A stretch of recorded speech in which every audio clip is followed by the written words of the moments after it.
Have you ever seen division in one generation carry over into the next? Go ahead and drop those comments in the chat, please, ma'am, and please, sir. So here is the next.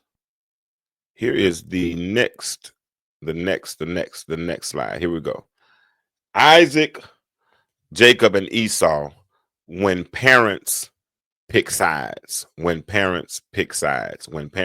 As parents, we have to be very cautious about choosing sides with regards to our children.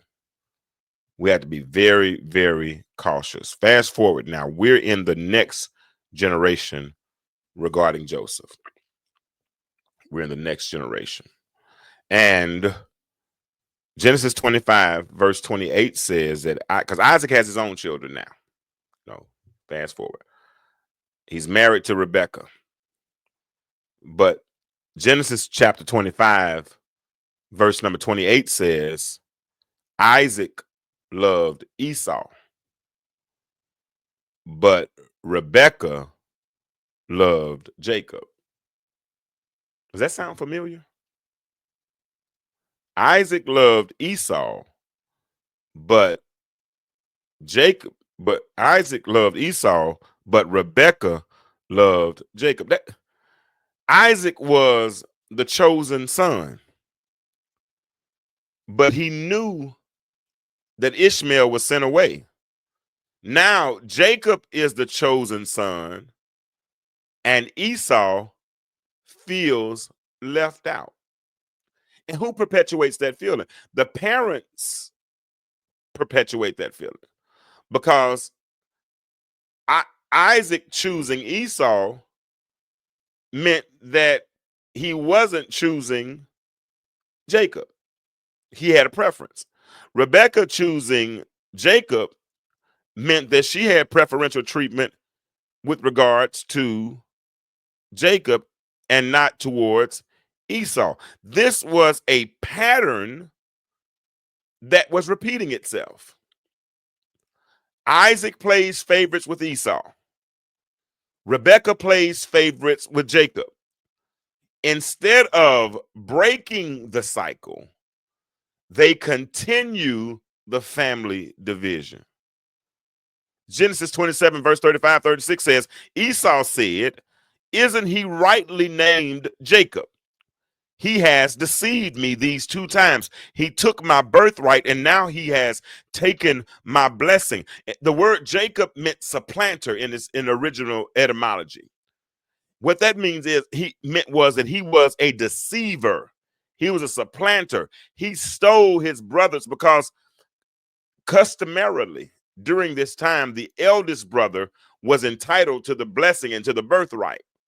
Well, Rebekah got with her favorite child, Jacob, and put together a plan to, I'm going to use, for lack of better words, beat the other brother, the bigger brother, out of his blessing, her other child. She was taking a blessing away from one child to give it to another child. Parents have to be careful when it comes to choosing sides. Instead of breaking the cycle, they continue the cycle. Jacob had to fight for approval in his home, just like his daddy or his father, Isaac, did. And here's another question for you all. And I want you to put this answer in the chat. If you don't mind, put this answer in the chat. Put this answer in the chat for me. Here's the question. Are you ready? Third question. Have you ever felt like a family pattern was passed down to you, whether you wanted it or not?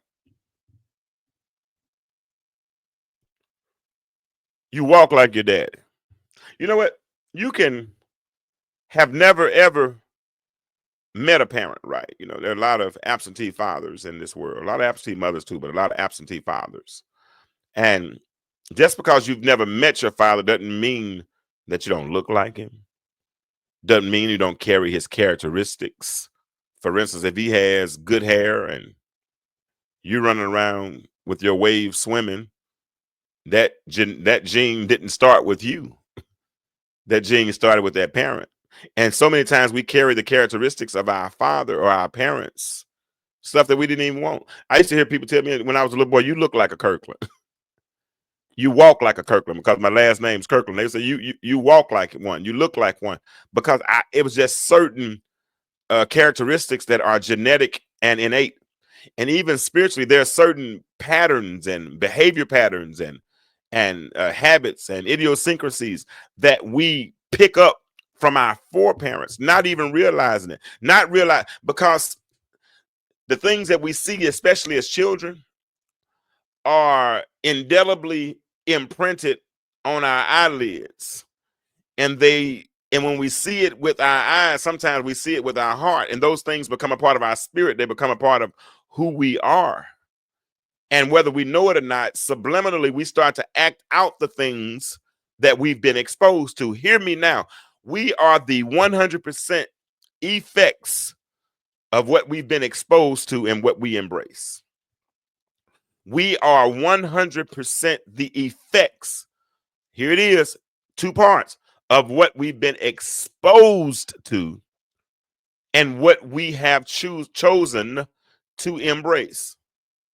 I got a little dog. Y'all see me do Chloe's Chronicles sometimes. And Chloe's a house dog, especially prior to moving where she is with me, because that was our family dog even back when I was married with my family. And she was never exposed really to other dogs or anything of that sort. So because she was not exposed to those things, she couldn't experience the effects of it. So in other words, if she wasn't exposed to fleas, where's she going to get fleas from? But if she got around an environment where fleas were, then she could be affected by the fleas. And so a lot of things that we have experienced, a lot of things that we are going through now are the effects of what we experienced. Let me give you an example. If you don't pay your mortgage, that's, you've done it, right? You hadn't paid it. Well, what's going to be the effects of it? The effects are going to be you're going to get put out.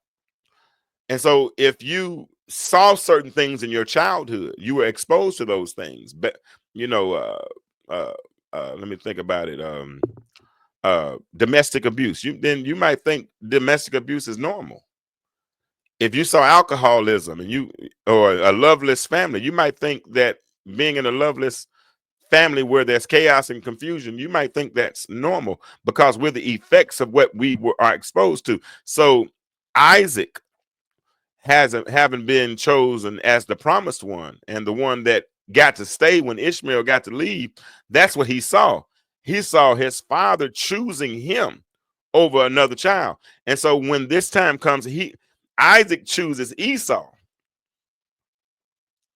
but Rebekah chooses Jacob, and they trick him out of the blessing. And Jacob has to fight for this approval. And that's why I asked the question, and I'm going to ask it one more time. Have you ever felt like a family pattern was passed down to you, whether you wanted it or not? Drop those answers in the comment. I appreciate you all for responding. Yeah, drop those answers in the comment. Appreciate you.